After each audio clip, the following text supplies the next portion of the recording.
Hello and welcome to Mechabellum, but we're doing a cast? Yeah, I got sent a replay to watch from my brother, and I figured let's see if anybody's interested in watching a casted game of Mechabellum. So let's go ahead and we'll up the speed here. You can see, you can't quite see the number because of my camera. Maybe I'll shift you over. We're playing at 1.1 speed, and we're just watching the game after the fact here. I'm trying to watch at 1. And you can see here that we've got left side here, Chardonnay Mems opening up with a supply specialist. So 50 extra supply per round. Crawler tank build versus Schwarzes Aug, Austrian perhaps.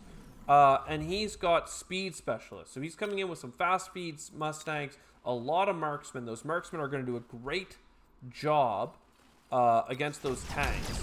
And the problem for him, though, is that we got these crawlers coming in. So his squad of Mustangs here are doing a great job clearing out, but they're no match against those tanks. Those tanks have light AoE, so they really counter Mustangs to a great deal. However, the marksmen do counter the tanks.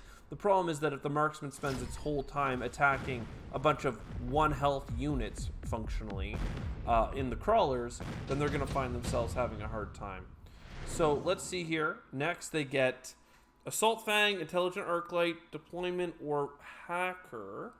Hacker's interesting. Intelligent Arclight leveling up faster is certainly something strong.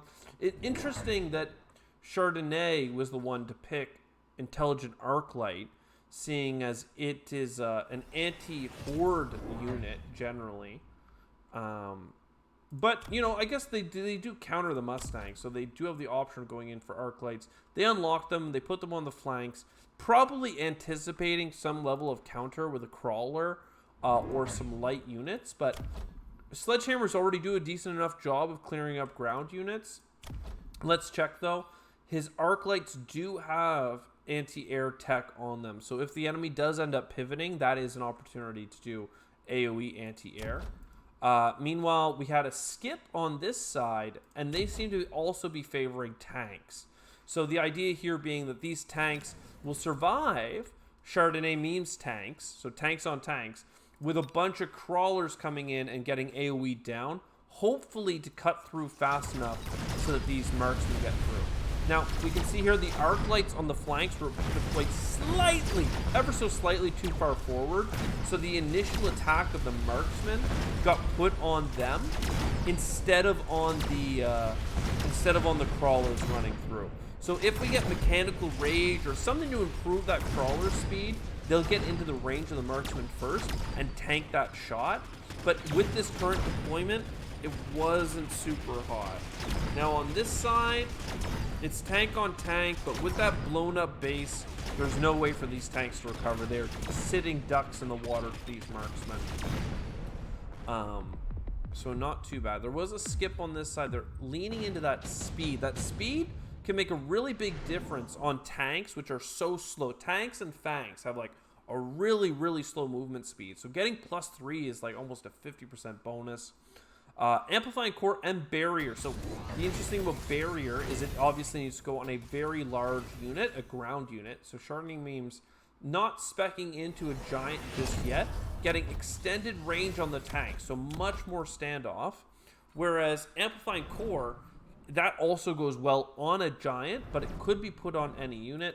Both are looking to counter with some missiles, it seems. I'm wondering what this missile's supposed to hit. Either way, this missile is fantastic, blowing up the entire center of the tanks. But that extended range, again, allows these crawlers to really get out in front and allow these tanks to sit back and pick off the enemy tanks. Unfortunately, there doesn't seem to be enough crawlers, and they're losing their arc lights at the start of every round. So, Team 1, bottom left here, is what I'll call them against Team 2. Team 1 has a big issue with those initial marksmen getting those shots off, and they are constantly kind of winning on this right flank with their tanks, but then losing their base because these Mustangs are fast as is, but Team 2 up here actually has a speed specialist, so it's extended speed not really anything you're going to be able to do about that. Great job blowing up the base, but no, not enough crawlers. If he had mechanical rage on them, again, they might get up and block some shots and stuff. That's not a perfect solution, though, because the marksman might end up getting extended range. That is a favorite tech I find when I'm playing myself. Extended range is probably a must-take for both players. Having the opponents outrange your tanks could be pretty devastating, unless you're just using them as a damage sponge for other units to come over top. But as expected, they took those tanks, and Chardonnay Mems went for mechanical rage on the tanks. Yes, they get 4 additional movement speed, but it reduces the attack interval by 1.5 seconds. So instead of attacking before in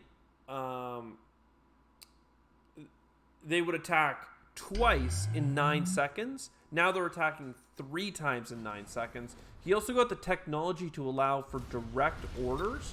So these tanks here are going to follow these waypoints and take pot shots as they move. So that can be a pretty interesting way of forcing a flank down. He has been struggling on this left flank, so doubling down on those attacks may be worth it, while because more of a standoff on this flank here.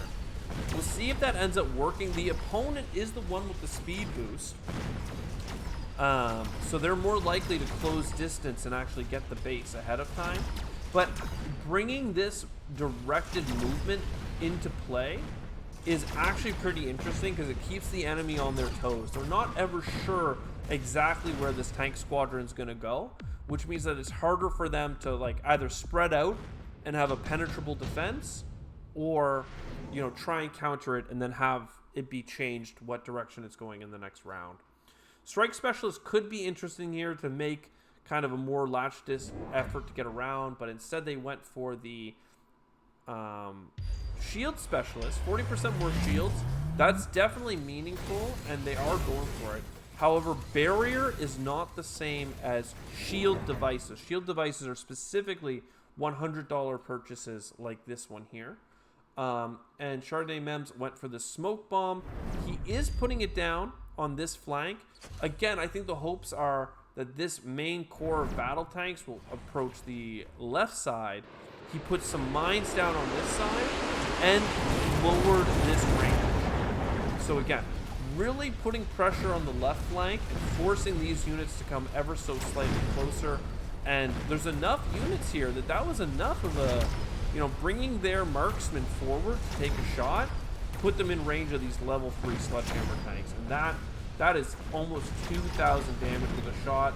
Even a level 3 marksman has 4,400 health. So one squadron of tanks shooting 5 times at 2,000, that's 10,000 health, every 3 seconds.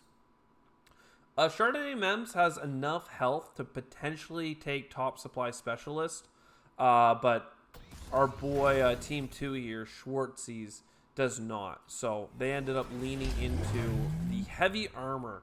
That could go well on a level 2 tank. It looks like they actually spent the extra $100 to recruit a level 2 unit. So they spent $600 on this fortress. Pretty interesting, I must say. And got some extended range on their tanks. It's about time they got on range parity. We did switch up the direction that this is going, but the smoke screen is still on the ground. Since it hit the ground the previous turn, it is still here for this turn. It is a 2-round smoke. So this is devastating on this side. That is, Schwartzies is on the back foot, certainly buying a one-time missile or mine on both flanks to try and clear out these crawlers. It might even get this arc light. Let's watch. Nope, the crawlers did step forward enough that the missile did not cause a problem. Anyways, tank squadron going this side. I think he might end up losing a base. We'll see. This left flank from Team 2 certainly has the opportunity and the speed. Remember, he did start the game with a speed specialist, so getting around and blowing up this base could be absolutely crippling. Meanwhile, we're not even really penetrating the level 2 fortress because of its 100% additional health. We need something that scales with damage against a single unit. So we're talking a melting point or even some steel balls. So the steel balls will have a hard time surviving with this level of frontage. Attack specialists can certainly do a big deal here. Hard not to pick it. Ion Blast is also a tier 3 pickup. It's just not on the same scale as every single one of your units, and as expected, Melting Point's extended range likely to be facing off just to make sure that this initial targeting is guaranteed. Even if it veers off course and goes for tanks, tanks are a decent target for the Melting Point, so certainly worthwhile. And once again, the tanks are now deciding to go left. Interestingly, the opponent's marksmen, team 2, did go for double shot, so that's going to make them stronger at killing units that are already tanky to begin with. Barrier goes down, double shots are coming out. We'll see if these marksmen ever get a chance to shoot at anything that's quite healthy, because it looks like right now most of their time is going to be spent shooting at crawlers. So I would have opted against double shot and into rapid reload. However, they didn't bring rapid reload to this squad. Maybe more tanks. Again, though, the thing about tanks is you need the mechanical rage to give them that 50% attack speed boost, which is what you need against hordes. So I would argue that Team 2 right now is at a big deficit because of the technology that they came preloaded on their units. We'll see, though. Super heavy armor, 200% more health. Both squads have giant units, though there might be something else that they want to do this round. Team 2 opted for the second, the plus 50. We'll see what they purchase with the plus 50. They have 1,500. Healing ray on the melting points goes down. I don't see the super heavy armor. They haven't placed it yet. There we go. So this melting point now has an absurd 27,000 health. The opponents here went for armor piercing, which actually lowers the attack speed. Again, if the problem is this second wave of crawlers, that'll be an issue. If they are going after the tanks, that armor piercing is going to be great. However, these tanks also have field maintenance. So the armor piercing will be good against these melting points. It's just with 300% health, right? This is 200 bonus, so plus the 100 it begins with. Level 2 with a healing ray and range. Team 2 is hard pressed to come back from this. This is probably the last round, so we see a purchase of a one-time extension of range. I didn't see the same get purchased by Chardonnay. We don't even have tech at all on this side. But it went into the units with the right actual tech upgrades on them. And you can see once again, the fortresses just cannot stand. These crawlers are filtering in throughout the battle. Very bullish tank squadron coming in forward here. It is doing a lot to make sure that all of these double shots are placed on the tanks. And you can see the value of the double shot here, except I'm pretty sure most of these double shots, the first shot is enough to blow up the tank. So the double shot is wasted, I would argue. Looks like this one is going to be close, though. I don't think either is going to have enough points left over for lethal. We'll see. 40, 40, 40, 40, 40, 40. And yeah, once again, here we are. One big change here. Incendiary bomb might be enough to clear out that swarm coming down the center and allowing his snipers to double shot on the Titans. We'll see what he picks. We have more technology coming down. Multi-diffraction laser. That is going to be sickening against tanks. Schwartzy's really...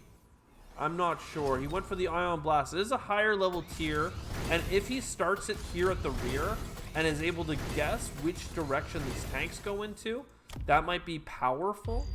I certainly wouldn't have put it so that it's only going to be lasering these tanks a third of the time. These tanks are going to roll forward in one of these directions. I think that sending the laser backwards is a mistake. Had he put it at the front or the rear and aimed it in a direction he thought those tanks were going to go, the laser may have followed them forward like a creeping barrage. And here we go, the call out on the laser stepping out of range. So we'll see how much of this laser actually gets done. At least it'll kill some crawlers, presumably. Smoke screen on the flank around the shields. I don't think it's going to accomplish very much. The laser coming through will likely kill a marksman. Maybe it could have been laid out across the tank line. Hard to say. We do know these tanks are going to the left flank. So let's see this laser. You can see it coming through, killing some ground troops, but not much. Again, had he done incendiary in the center, it would have killed these crawlers snaking through that are eating up all of these double shots and big tank blasts. I mean, both ion lasers were not that powerful. The healing, though, on these rays were enough to keep it in the battle. Snipers are going, but there's just too many tanks descending. Mechanical Rage showing its value over armor piercing. And that's enough tanks to call it the end of the day. So interesting round. Again, this is my first time casting a round of Mechabellum. Absolutely interesting cast, you know, sent in from somebody I know. But certainly if people are playing the game and find this interesting and have something like an interesting round of their own, especially if it's a little bit higher level play or really low level play. Geez, I don't know. Higher level play I think would be more interesting for casting, because then we can call out what's happening instead of just saying what's a good counter and what's not a good counter. But yeah, certainly feel free to send it to me. I think the best way of getting at me is on the Discord that was set up for Terraforming Mars. I may have to add a link into this video. So find us on the Discord. Feel free to drop in, do a chat, whatever. And I'll be sure to open up a chat channel. So if people do have things that they'd like to upload, replays, you know, let me know. Give me like a quick blurb of what the replay was, how many rounds it went perhaps. And we'll have a peek. Hope you enjoyed. That's it for me today. I'll see you in the next one. Ciao for now.